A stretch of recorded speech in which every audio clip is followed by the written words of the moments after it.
कोर्टात नेमकं काय घडलं? ॲडव्होकेट देवदत्त कामत जे ठाकरेंच्या शिवसेनेचे वकील आहेत, त्यांनी म्हटलं की लवकरात लवकर सुनावणी घ्यावी.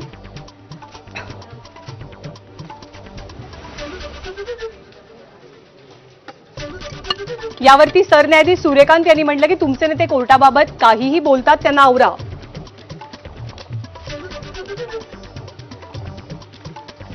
ठाकरेंच्या वकिलांनी म्हटलं की या प्रकरणावर लवकरात लवकर सुनावणी व्हावी अशी आमची इच्छा आहे.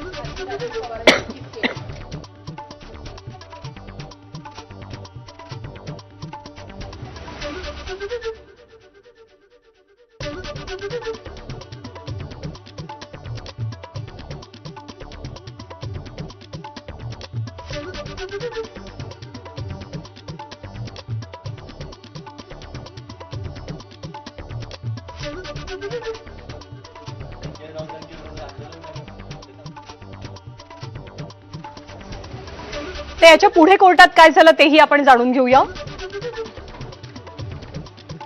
आम्ही गेल्या 3 वर्षांपासून अंतिम निर्णयाची प्रतीक्षा करतोय असं ठाकरेंच्या वकिलांनी म्हटलं. आम्हाला फक्त न्यायालयाकडनं योग्य वेळ मिळावी. आम्ही सुनावणीच्या तारखा निश्चित करू असं कोर्टानं सांगितलं. पण कोणत्याही टप्प्यावर झालेल्या विलंबाबाबत बेजबाबदार विधानं अयोग्य असल्याचंही कोर्टानं निरीक्षण नोंदवलं. आम्ही रोज दुपारी 4 वाजेपर्यंत कोर्टात बसून काम करतो.